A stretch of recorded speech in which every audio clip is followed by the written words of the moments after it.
तो ये आध्यात्मिक नाम आपका इस्कॉन में आने का? इस्कॉन में जब दीक्षा होती है तब नाम बदला जाता है, गुरु नाम देता है। कुरुक्षेत्र में ही भगवान श्री कृष्ण ने अर्जुन को उपदेश दिए थे, उनके बारे में आपकी कोई जानकारी है तो हम साझा कीजिए। ऐसा प्रभु जी कि महाभारत जो ग्रंथ है, महाभारत के रचयिता, प्रोड्यूसर, डायरेक्टर सब कृष्ण भगवान है। माननीय मोदी जी से या और भी कोई जो सनातन प्रेमी हैं कि इस प्रकार की व्यवस्था बनाएं कि हर परिवार एक गाय पाले, और गाय पालने से क्या होगा, गौवंश की वृद्धि होगी, हमारी सनातन धर्म की रक्षा होगी। कृष्ण भक्ति के साथ साथ गौ सेवा, गुरुकुल और योगाभ्यास प्राणायाम में भी कार्य कर रहा है आपका। इस गुरुकुल की स्थापना इस्कॉन में ही है। गुरुकुल व्यवस्था जो है ये पहले ऋषि मुनियों के टाइम में हुआ करती थी, और जब से गुरुकुल व्यवस्था खत्म हुई है हमारी संस्कृति भ्रष्ट हो गई है। हरे कृष्णा। वृंदावन के इस्कॉन टेम्पल में आज हमारे पास प्रभु जी है, उनके बारे में जानेंगे कि वो इस्कॉन में कब से जुड़े, उससे पहले उनकी क्या जीवन था और अभी उनके जीवन में भगवान श्री कृष्ण की भक्ति से क्या परिवर्तन आया है। हरे कृष्ण प्रभु जी। हरे कृष्ण प्रभु जी। प्रभु जी, आपका नाम क्या है और आप कहाँ से हैं? मेरा प्रभु जी भौतिक नाम है नरेंद्र शर्मा, ब्राह्मण परिवार में जन्म हुआ मेरा, और आध्यात्मिक नाम है नामामृत दास।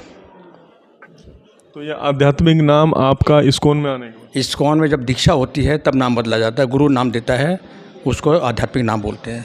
आप यहाँ वृंदावन में अगर नरेंद्र शर्मा के नाम से पूछोगे आपको कोई नहीं बताएगा, और नामामृत बोलेंगे सब बता देंगे आपको। आपका मूल जन्म स्थान कहाँ से है? और मेरा जन्म स्थान हरियाणा है, नरवाना, और मैं 28 दिन का था तब दिल्ली आ गया था। पूरा जीवन मेरा दिल्ली बीता है।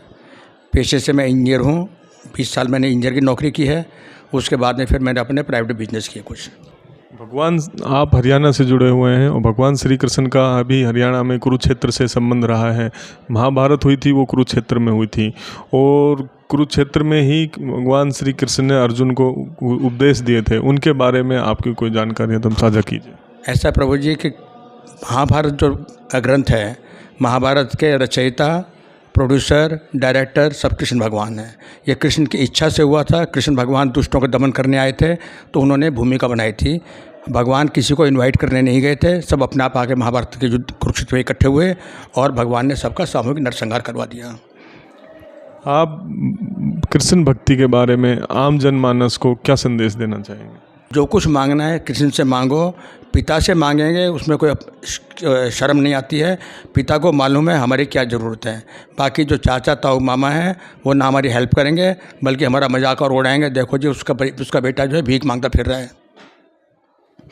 आप लगभग कितने वर्षों से इस्कॉन से जुड़े हुए हैं और नाम जप आप कब से कर रहे हैं? मैं प्रभु जी 81 से इस्कॉन में जुड़ गया था और तभी से 16 माला जाप कर रहे हैं। और वृंदावन में जो हम माला करते हैं वो हमारी क्वालिटी सुपर क्वालिटी है। दिल्ली वगैरह में फॉर्मेलिटी करते हैं, लेकिन उस फॉर्मेलिटी का भी इतना प्रभाव है कि आज तक हमारा कोई भी नुकसान नहीं हुआ है। आप लगभग 44 वर्ष से इस्कॉन से जुड़े हुए हैं और नाम जप करते हैं, श्री कृष्ण भक्ति करते हैं। हमारा भी ये जो उद्देश्य है टीम गौ ज्ञान का, वो सनातन को सुरक्षित सेव सनातन और सेव काउस, गायों की रक्षा करना और सनातन धर्म की रक्षा करना, और उसी कड़ी में हमने आपका साक्षात्कार लिया है। आपका इस प्रयास जो हम कर रहे हैं इसके बारे में आपका क्या कहना है? ये प्रयास आपका बड़ा अच्छा है और सरकार से मैं अनुरोध करूंगा, माननीय मोदी जी से या और भी कोई जो सनातन प्रेमी हैं, कि इस प्रकार की व्यवस्था बनाएं कि हर परिवार एक गाय पाले, और गाय पालने से क्या होगा, गौवंश की वृद्धि होगी, हमारी सनातन धर्म की रक्षा होगी। इस्कॉन ने भी गौशालाएं खोल रखी है अपने सभी सेंटर्स पर, या सेंटर्स के नज़दीकी किसी भी गांव में इस्कॉन की खुद की गौशाला है। वहाँ की किस तरह की व्यवस्थाएं हैं और किस तरह की गायों को वहाँ रखा जाता है, अगर आपको जानकारी हो तो हमें साझा करिए। प्रभु जी इस्कॉन में जितनी भी गौशालाएँ हैं वहाँ बाहर की गाय तो शायद कम आती हैं, गाय पालते हैं, फिर जैसे गाय दूध देना बंद कर देती हैं, उनकी भरपूर सेवा होती है यहाँ पर। तो कहीं ना कहीं इस्कॉन कृष्ण भक्ति के साथ साथ गौ सेवा, गुरुकुल और योगाभ्यास प्राणायाम में भी कार्य कर रहा है आपका। इस गुरुकुल की स्थापना इस्कॉन में ही है।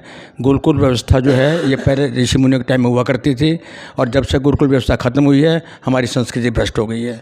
इस्कॉन उस संस्कृति को पुनर्जागृत करने के लिए गुरुकुल की व्यवस्था बनाई हुई है, और अभी 3 तारीख को वृंदावन में इस्कॉन की पहली यूनिवर्सिटी की स्थापना हुई है। यहाँ पर हम देखते हैं कि क्षेत्रीय लोकल श्रद्धालुओं के अलावा, भारतवर्ष के श्रद्धालुओं के अलावा विदेशी श्रद्धालुओं की संख्या भी अत्यधिक है। इस्कॉन से विदेशी श्रद्धालु जुड़े हुए हैं, इसका कोई विशेष कारण? इसका विशेष कारण ये है कि जो इसके संस्थापक थे श्री प्रभुपाद, वो वैसे तो बंगाली थे, कलकत्ता के थे, लेकिन उन्होंने यहाँ बहुत प्रयास किया, यहाँ कोई भक्त नहीं बन पाया। उस समय में सन 65 के आसपास में विदेशी वस्तुओं का बड़ा क्रेज़ था, लोग बाग विदेशी वस्तुएं खरीदते थे। तो उनके गुरु ने ये कहा कि किसी तरह से तुम ये कृष्ण नाम बाहर से इंपोर्ट कर लाओ तो यहाँ भक्त बन जाएंगे। तो प्रभुपाद अपने गुरु की आज्ञा मानकर अमेरिका गए और उन्होंने वहाँ अथक प्रयास करके केवल 20 जोड़े विदेशी भक्त बनाए और उनको लेके पहली बार वृंदावन आए। उसके बाद से फिर यहाँ विदेशों का आना जाना शुरू हो गया। आज भी इस मंदिर को लोग अंग्रेज मंदिर के नाम से जानते हैं। हमारे साथ प्रभु जी थे जिन्होंने इस्कॉन की विशेषता और इस्कॉन की स्थापना के बारे में बताया। हम आपकी दीर्घायु की कामना करते हैं। टीम गौज्ञान आपको दीर्घायु की प्रार्थना करते हैं। भगवान श्री कृष्ण आपको लंबी उम्र दे, यही हमारी आपसे प्रार्थना है। हरे कृष्ण प्रभु। भगवान श्री कृष्ण से प्रार्थना करूँगा कि आप दोनों को दीर्घायु दे और कृष्ण भक्ति प्रदान करें। धन्यवाद। हरे कृष्ण। हरे कृष्णा।